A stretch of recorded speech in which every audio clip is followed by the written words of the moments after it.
Hei, hei, sunt Sabrina. Hei, hei, sunt Andreea. Noi suntem cele mai bune prietene și am decis să facem un vlog. Pentru că ne plictiseam. Da. În primul episod al nostru o să fie ceva simplu sau prietenă. Pentru că Da. asta se întâmplă azi. Am venit la ea și dacă tot n-aveam ce face, ne-am decis să facem un vlog. Așa, primul lucru e o inviti casă și beți suc. Da. Al doilea, cred că te distrezi cu fratele ei, mai micuț și mai nebun decât se poate. Da. Așa. Ei, Dragoș, spune bună. Dragoș, spune bună.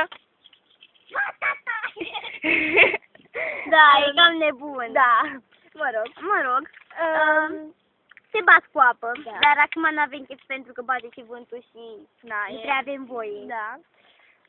Te joci volei, Da. dar n-avem chef. Păi, de fapt, am făcut toate astea și noi le spunem acum. Da, dar nu avem Mă chef. rog, să-mi desculte. Da. Suntem mai nebune, dar asta e viața, n-avem ce facem. Da. Ne bazăm cu apă. Da. Poate un pic. Da.